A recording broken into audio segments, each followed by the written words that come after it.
اب اگر میں ان سے سوال کروں کہ جیسے بہت سارے لوگ بھگوانوں کو بھی مان لیے، جبکہ بھگوان کی بیوی بھی ہے، بھگوان کے بچے بھی ہے اور بھگوان کا باپ بھی ہے، تو پھر اب سوال آئے گا کہ بھگوان کا دادا کون، بھگوان کا پردادا کون؟ پھر وہ نسب چلے گا، کہیں تو جا کے رکنا ہے، کہیں تو جا کے رکے گا۔ بچے ہیں تو اب تک ان کی نسل کیوں نہیں؟ بھگوان کے بھی بیٹے بیٹیاں تھیں نا، بہت سارے بھگوانوں کا تذکرہ ہندوستان میں ہے، ان کے بیٹے بیٹیاں بتائی گئی ہیں، کتنے بیٹے تھے، رام کے بھی، کرشن کے بھی، سب کے بھی بتائے گئے ہیں بیٹے بیٹے۔ تو اب اولاد کہاں ہیں؟ باپ دادا کہاں تھے؟ میرے عزیزوں، میری اس بات کو یقیناً کوٹ کیا جائے گا، مجھے معلوم ہے چند دنوں پہلے یہ کہہ رہا تھا اورنگزیب کی اولاد برتن مانج رہی ہے، ٹیپو سلطان کی اولاد پنچر لگا رہی ہے، تجھے تو یہ ٹیپو سلطان اورنگزیب کی اولاد نظر آئی، ان کی کہاں ہے جن کا میں ذکر کر رہا ہوں؟ ان کی کہاں ہے؟ اور بہرحال اورنگزیب اور ٹیپو سلطان ان تمام کو چھوڑو، ان کی اولاد کو تو نے برتن مانجتے یا پنچر لگاتے تو دیکھا اللہ نے تو تجھے بانج بنا کر رکھا ہے، تیرے سے کوئی چیز نہیں آ سکتی سوائے گوبر اور غلاظت کے، کوئی چیز نہیں آ سکتی۔ میرے عزیزوں، میں یہاں عرض یہ کر رہا ہوں دور اور تسلسل، کہ اگر اس طرح کسی کا باپ ہے تو پھر دادا بھی ہوگا، دادا ہے تو پردادا بھی ہوگا، یہ چلتا رہے گا سلسلہ۔ یہ اسلام یہ ہے جس نے کہا قل هو اللہ احد اللہ الصمد لم یلد ولم یولد، کہو وہ اللہ ایک ہے، اللہ بے نیاز ہے، لم یلد نہ وہ کسی سے پیدا ہوا ہے، ولم یولد نہ اس سے کوئی پیدا ہوگا، اس سے کوئی لم یلد اس سے کوئی پیدا نہیں ہوا اور نہ وہ کسی سے پیدا ہوا۔ یہاں ختم ہو گئی بات۔ اب نہ میرے خدا کا کوئی باپ ہے، نہ بیٹا ہے، نہ بھائی ہے، نہ بہن ہے، کہیں یہ تصور آئے گا ہی نہیں۔ تم ہم سے یہ سوال نہیں کر سکتے کہ اللہ کے آباء و اجداد کہاں ہے، اولاد کہاں ہے۔ ہم نے خدا کو مانا ہی ایسے ہے کہ وہ جسم و جسمانیت سے بھی پاک ہے، رشتہ داری سے پاک ہے، کوئی نہ اس کا ہمتا ہے، ایک ہی سب کی سنتا ہے۔ یہ اللہ تبارک و تعالیٰ کے متعلق ہمارا یقین یہی ہے۔ عزیزان گرامی وقار، دور اور تسلسل کا جو قانون ہے میں نے یہی بتایا کہ بعض لوگ اس چیز کے ذریعے سے بھی چاہیں تو ہدایت حاصل کر سکتے ہیں کہ کہیں تو جا کے ہمیں فل سٹاپ ہونا پڑے گا، کوئی تو ہے جو اینڈ ہے، اس کو کوئی پیدا کرنے والا نہ ہو، جا کر کے تمہیں ختم ہونا پڑے گا ایک نہ ایک جگہ، کہ کوئی تو ہے جو لاسٹ ہے، اس کو کوئی نہ پیدا کیا ہو۔ اگر اس کو بھی کوئی پیدا کیا ہے تو پھر یہ بھی بات آئے گی اس کو بھی کوئی پیدا کیا ہوگا۔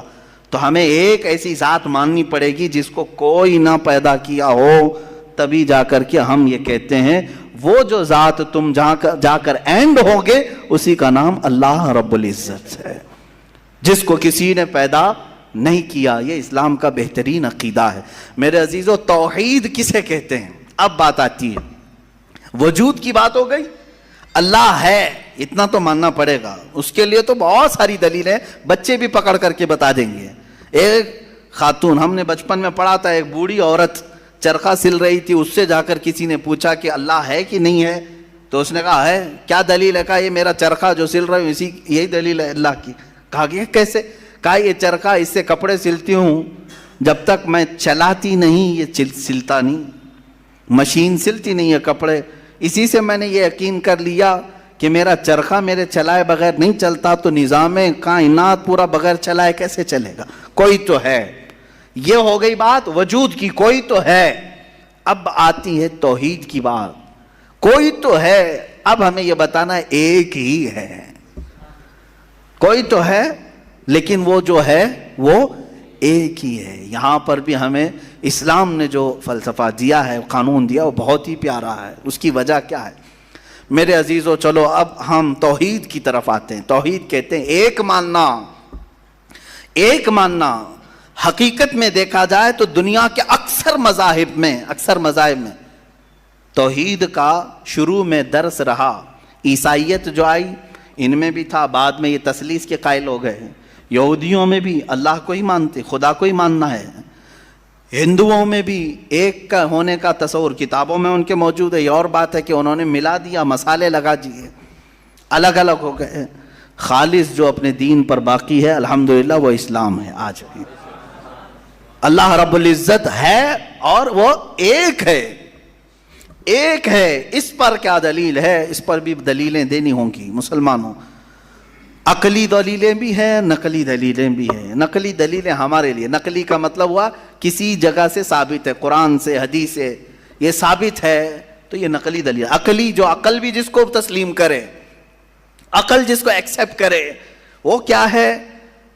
اس بوڑھی عورت کا ہی میں بتا دوں جس نے چرخہ سلا اور چرخے کو چلانے میں اس نے کہا کہ اللہ ہے، کوئی تو ہے، کیونکہ میری مشین بغیر چلائے نہیں چلتی. تو اس سے صاحب نے جس نے سوال کیا پوچھا کہ اچھا ہے تو کیا وہ ایک ہے کہ دو ہے؟ کہا نہیں ایک ہی ہے. کہا وہ کیسے؟ کہا دو ہو تو دیکھو تم سامنے بیٹھو، ادھر سے چلاؤ میں ادھر سے چلاتی ہوں. پھر کپڑے کی کیا درگت بنتی ہے؟ تم اپنی طرف کپڑا کھینچ رہے ہوں گے، میں اپنی طرف کپڑا کھینچ رہی ہوں گی. اس سے میں نے یہ یقین کر لیا میرے کپڑے کو سلنے کے لیے میرے چرخے پر ایک ہی کا ہونا ضروری ہے.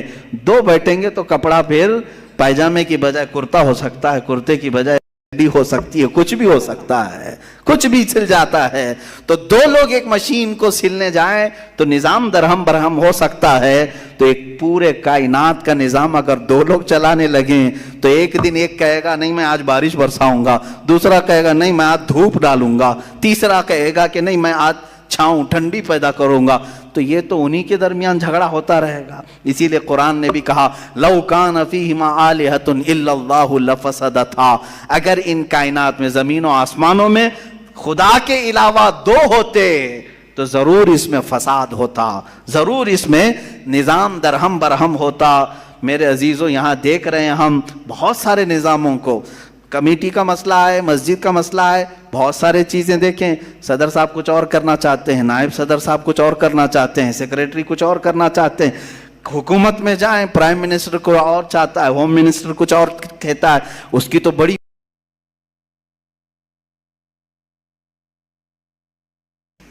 پتہ ہی نہیں ہے. لیکن نظام ایک ملک کا چلا رہے ہیں، ایک ملک کا چلا رہے ہیں. فساد اسی لیے ہو رہا ہے، فساد اسی لیے ہوتا ہے اور ان کو پتہ بھی نہیں رہتا. وہ بھاشن میں کچھ اور بول کے آئے، یہ پارلیمنٹ میں کچھ اور بول کے آیا. یہ سب ہماری مثالیں جو میں آپ کو پیش کر رہا ہوں دیکھ کر کے سمجھنے کے لیے.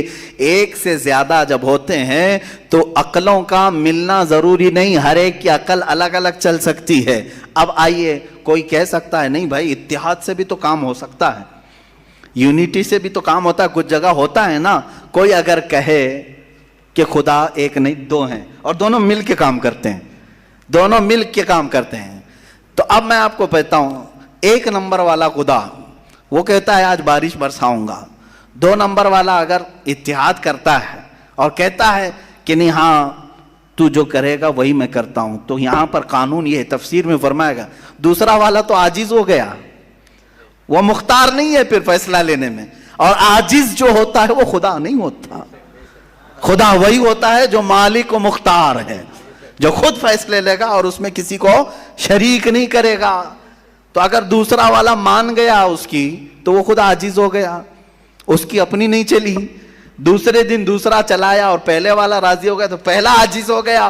تو خدا عاجز نہیں ہو سکتا، یہ ہمارا عقیدہ ہے. خدا وہی ہے جو قادر مطلق ہے، قادر مطلق، ہر چیز پر وہ خود فیصلے لیتا ہے، خود ہی اختیار رکھتا ہے. الحمدللہ اسلام کو اتنا پاک و صاف رکھا گیا ہے. خدا کا جو عقیدہ ہے ہمارے ہاں، عقیدہ توحید ہے، وہ انسان کے ذہن کو بھی پاک و صاف کرتا ہے، انسان کا ذہن بھی پاک و صاف رہتا ہے. اگر عقیدہ توحید تمہارا ہٹ گیا، میرے عزیزو توجہ چاہتا ہوں، توحید عقیدہ سمجھ گئے، اللہ کو ایک ماننے کا عقیدہ اگر ہٹ گیا تو پھر انسان اتنا ذلیل ہوتا ہے کہ پھر وہ ہر چیز کو خدا ماننے لگ جاتا ہے، چاہے وہ چوہا ہو کہ بلی ہو کہ سانپ ہو کہ مچھر ہو، کسی کے بھی سامنے جھکنے لگ جاتا ہے.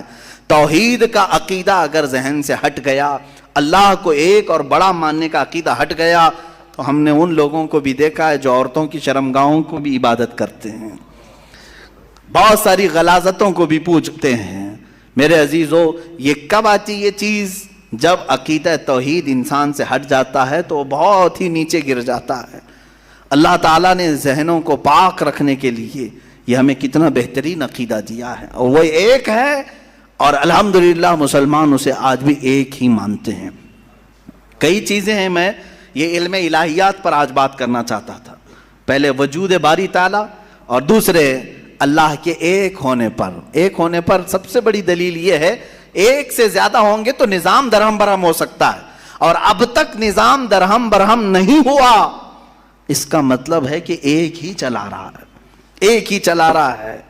سورج کو جس طرح سے اس نے سالوں سے چلایا ہے، چاند کو جس طرح چلایا ہے، موسموں کا آنا جانا، قرآن خود یہ کہتا ہے، میں نے آیت خطبے کے بعد یہی تلاوت کی، ان فی خلق السماوات والارض واختلاف اللیل والنہار، بے شک زمینوں کی پیدائش میں، آسمانوں کی پیدائش میں، اور رات و دن کے آنے جانے میں تمہارے لیے بہت بڑی نشانیاں ہیں کہ ایک ہی ہے جو اس کو اپنی مرضی سے بنایا ہے، اپنی مرضی سے بنایا ہے۔ عزیزان گرامی وقار، ہندوؤں میں بھی ایک ہونے کا عقیدہ تھا کہ ایک خدا ہے۔ بہت ساری کتابیں ہیں جس کو میں نے پڑھا ہے، جس میں کہا گیا ہے سنسکرت میں کہ وہ ایک ہی ہے، لیکن ہوا یہ کہ بعد میں ان تعلیمات میں مکسنگ کیسے آئی؟ جیسے ہمارے ہاں فرشتوں کا تصور ہے، جبرائیل ہیں، میکائیل ہیں، اسرافیل ہیں، اسرائیل علیہم السلام، جو ملائکہ ہیں وہ اللہ تبارک و تعالیٰ نے انہیں مختلف کاموں پر لگایا ہے۔ میکائیل علیہ السلام بارش برساتے ہیں، روزی پہنچانے کے کام میں ہیں، اسرائیل علیہ السلام روح نکالتے ہیں۔ تو ان ملائکہ کو جس طرح سے ہمارے ہاں تصور دیا گیا، اللہ کے فرشتے، تو ان لوگوں نے ان دوسرے کاموں کو دیکھ کر ہر ایک چیز کا الگ الگ خدا بنا لیا۔ ہواؤں کا خدا الگ، بارش کا خدا الگ، آگ کا خدا الگ، پانی کا خدا الگ۔ یہاں پر دھوکہ کھا گئے، وہ خدا نہیں ہے، وہ خدا کے فرشتے